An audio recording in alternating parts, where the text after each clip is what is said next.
So if you've been following me for some time and have seen some of my lessons from an old quilt videos, you know that I have quite a few of my great-grandmother's quilts, and I've tried to sprinkle them out over this past year so you're not seeing them all at once. Well, unfortunately, we've come to the end. This is the very last of my great-grandmother's quilts that I own, at least that I know of. My mother hasn't unearthed any lately, and I don't think I have any more either, but it's a doozy. It's a beautiful quilt, and I can't wait to share it with you. Before we get started though, my name is Chris O'Neill from Sew the Distance. Thank you for joining me. If you haven't seen my other videos on lessons from an old quilt, I'll put a playlist up here and you'll be able to check them all out. So this quilt, it's a crazy quilt just like my grandmother always tends to make, and it has all kinds of bright colors on the front and it has all kinds of scraps on the back. It is meticulously done, which we've seen with all of her work, and it's the same style, which tells me it is in fact my great-grandmother's quilt. It is one of those quilts I call a reverse mullet. So, you know, a mullet is party in the back, business in the front. This is party in the front, business in the back, and you'll see why in a moment when we take a closer look. This quilt, or coverlet rather, it is a coverlet because it doesn't have batting inside of it. This coverlet measures 63 by 87, so it's a weird size, but it's a great quilt just to cuddle up with on the porch on an evening when it's just like this time of year here in Pennsylvania where it's cool but it's not cold, and it's just a wonderful piece. So let's take a closer look at this quilt.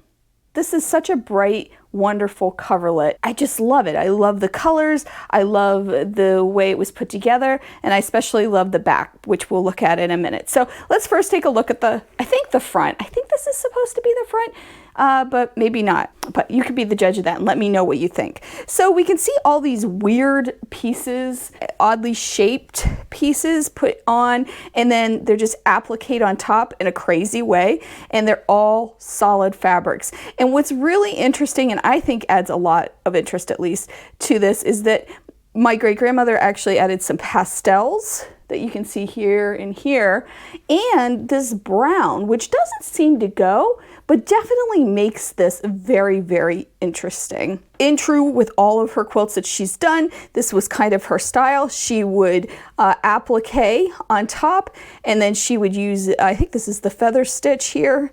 I'll put the name of it up on the screen so we know this is the feather stitch, and she would put this embroidery on top on all of those seams, but they were first appliqued, and they were appliqued with white thread. So I love that. It is true to her. It is her kind of her signature way, and it's really cool. And as you can see, there are just so many different shapes and sizes, but they all kind of stay in that colorway.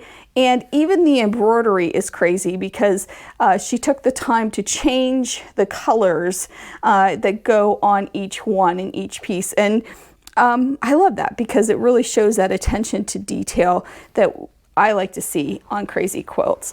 And you can see it just keeps going and going and going to the size, of course, that she would want it, or when she ran out of scraps, which is what I think may have happened. There are some pulled stitches. This definitely was a used quilt. There are also some stains. And before we look at the back, I do want to point out that a lot of the prints on the back are shadowing through. Now, like I said before in the introduction, there is no batting in here. So that could have helped it if there was, but it might be something you want to pay attention to if you're making a quilt like this. I kind of find it charming, but I know that probably wasn't the intent to see those fabrics through the other side, but who knows, maybe it was. We also see some hand quilting, just holding it all together, and that is done in white thread. So let's flip it over and look at the back, which is really, really cool. So I like to call this quilt the party in the front and business in the back because it is all structured. There's no crazy quilting pieces. It is just chunks and squares of fabric put together. And they are hand pieced, but they are just put together in a very orderly manner. Now, that said, the fabrics are incredible. So we can see this awesome green and brown fabric that I absolutely love. It almost looks like pancakes or something from a distance, or eggs, or I don't know, but it looks like just blobs with curlicues around it. Love that. We also see this awesome black fabric here with the flowers peeking through the leaves, and the polka dot here, which is awesome. And then we even have some of the checkerboard and then these adorable little, I think they're sharks because they have the fin on the back. So little sharks. And there's just such cute fabrics. You could spend a lot of time looking at them and seeing the detail, especially like this one with the conversation prints from like the 1930s. This has all the days of the week and these little kitties doing their chores. I love that. So it's a really interesting quilt to look at. I just love it. As I do all of them, I always say that, don't I? So you can see the embroidery stitches coming through, which I think adds to it.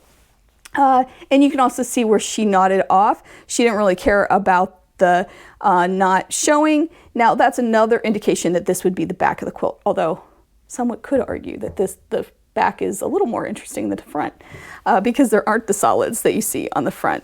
And as you can see, anything went on the back. It just was probably any scraps that she had. Now the binding is interesting too. Let me pull this up because she took that deep dark purple, or it's almost like an eggplant color, and she used that as the binding. The binding is separate. It was put on by hand, and then it was turned and then embellished again with these wonderful embroidery stitches that are signature to my grandmother. So let's talk about the lessons we can take away from this magnificent coverlet. One lesson that we can take away, and again, it's not a deal breaker, but it's something to consider. If you are making a coverlet, consider those fabrics behind the main fabric. So if you have a lighter fabric and you have a print on the back, make sure you keep that in mind, that might shadow through when you're making your own project. And this can happen even if you're doing, say, you know, some applique or anything like that, that you'd be putting fabric on top of fabric. Just be aware that that can happen. Now, I find it charming in this quilt, but I do think it's something important, especially for new makers, to think about when they are designing their own quilts. Next, let's talk about the colors. The colors used are bright and cheery, with the exception maybe of that brown, but I think that brown just added interest. So as makers, we can think about that and adding some interest by adding that pop of an unexpected color possibly. And then adding to all those wonderful colors, my great-grandmother used different color embroidery floss that just made everything cohesive and beautiful, at least in my opinion. Next, that eggplant binding just frames this quilt so well, and it just makes it all cohesive and brings it all together. Even when you're considering the scraps on the back, it looks nice from the front and it looks nice from the back.